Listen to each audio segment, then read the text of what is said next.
Pernahkah Anda mendengar bahwa ada satu makhluk yang bahkan bisa membuat malaikat Jibril merasa takut dan gelisah? Yang sudah subscribe semoga masuk surga. Ketika Rasulullah sedang duduk bersama malaikat Jibril, tiba-tiba langit terbelah dan muncullah seorang malaikat yang tak biasa. Saat malaikat ini mendekat, aku melihat Jibril yang agung dan perkasa mendadak menciut, terlihat sangat gelisah. Malaikat itu kemudian berkata, "Ya Rasulullah, aku datang dengan pesan dari Allah. Engkau diberikan pilihan, apakah engkau ingin menjadi nabi yang hidup sebagai raja atau sebagai hamba sahaya?" Rasulullah menjawab, "Aku memilih menjadi nabi yang hidup sebagai hamba sahaya." Setelah mendengar jawaban tersebut, malaikat itu pun pergi meninggalkan Rasulullah dan Jibril. Kepergian malaikat ini menyisakan tanda tanya besar di hati Rasulullah. Dengan penasaran, beliau bertanya kepada Jibril, "Mengapa engkau terlihat begitu gelisah dan ketakutan wahai Jibril? Tahukah kalian, ada 6 golongan orang yang salatnya tidak akan diterima oleh Allah?" Yang sudah subscribe semoga rezeki kalian lancar dan berkah. Pertama, orang yang salat sendirian tanpa membaca Al-Fatihah. Kalian harus tahu, Al-Fatihah adalah inti dari salat kita.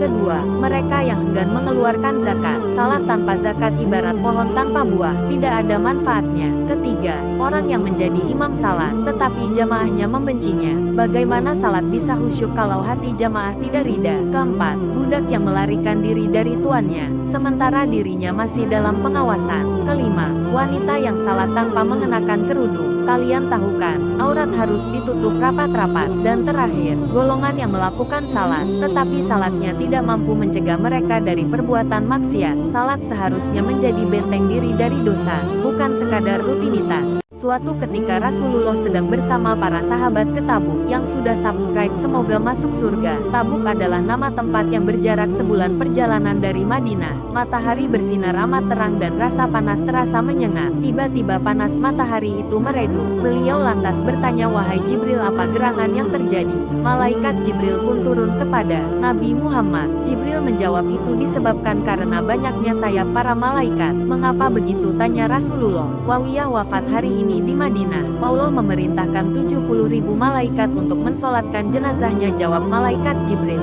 Rasulullah Shallallahu Alaihi Wasallam merasa kagum mendengar berita dari Jibril itu. Apakah keistimewaan Muawiyah sehingga jenazahnya disalatkan oleh 70.000 malaikat? Jibril menjawab, "Ia suka membaca surah Al-Ikhlas baik siang maupun malam, saat dia berjalan, berdiri, duduk, dan dalam kondisi apapun." Tahukah kalian ternyata seperti ini istana iblis setelah diusir dari surga. Yang sudah subscribe semoga masuk surga. Selama kurun waktu 120.000 tahun, Allah menyuruh semua malaikat sujud kepada Adam yang diciptakan sebagai khalifah, pemimpin di bumi. Semua malaikat segera patuh dan melaksanakan perintah Allah tersebut. Namun Azazil malah membangkang, dia menolak melaksanakan perintah Allah untuk bersujud kepada Adam. Karena kesombongannya Allah berfirman agar iblis keluar dari surganya. Sejak iblis terlempar dari surga, iblis membangun singgasana dan istana di lautan. Dalam sebuah riwayat Imam Ahmad, Rasulullah bersabda, "Apa yang kamu lihat?" "Saya melihat singgasana di atas lautan yang dikelilingi oleh beberapa ular," jawab Ibnu Sayyad. "Dia telah melihat singgasana iblis," sabda Rasulullah. Sedangkan menurut Ibnu Katsir dalam bukunya yang berjudul Al-Bidayah wa Nihayah menjelaskan bahwa iblis mempunyai banyak tentara dan memilih lautan sebagai istana. Seperti diketahui bahwa luas lautan mencapai 3/4 dari bumi. Oleh karena itulah ia menempatkan kerajaannya di lautan agar ia lebih leluasa memerintah bala tentaranya yang jumlahnya sangat banyak. Mungkin kalian pernah berpikir perintah salat itu ada sejak kapan dan bagaimana bentuk salat di zaman sebelum Nabi Muhammad. Bukankah bacaan salat yang kita kenal sekarang berasal dari Al-Quran? Sementara Al-Quran baru diturunkan kepada Rasulullah. Yang sudah subscribe semoga masuk surga. Memang Nabi Muhammad melalui perjalanan Islam Mirajnya diwajibkan untuk melaksanakan salat 5 waktu. Namun bukan berarti nabi-nabi sebelum Nabi Muhammad tidak melaksanakan salat. Seperti yang tertulis pada Quran surat Ibrahim ayat 40, yaitu, "Tuhanku, jadikanlah aku dan anak cucuku orang-orang yang tetap melaksanakan salat Tuhan kami. Perkenankanlah doaku." Hal ini menunjukkan bahwa Nabi Ibrahim pun melakukan salat. Begitu pula kisah mengenai salat Nabi Zakaria di Quran surat Ali Imran 339 dan Nabi Musa di Quran surat Yunus 1087. Dari berbagai ayat di atas perlu kita ketahui bahwa ibadah salat memang sudah ada sejak dulu, hanya tata caranya saja yang berbeda. Tahukah kalian inilah keutamaan Masjid Al-Aqsa dalam sejarah Islam. Yang sudah subscribe semoga masuk surga. Pertama, Masjid Al-Aqsa atau yang dikenal dengan Baitul Maqdis pernah menjadi kiblat pertama umat Islam. Bayangkan, seluruh umat muslim dulu menghadap ke Masjid Al-Aqsa saat salat. Namun, semuanya berubah pada tahun 2 Hijriah. Di tengah salat Rasulullah di Masjid Bani Salamah, tiba-tiba Allah menurunkan wahyu untuk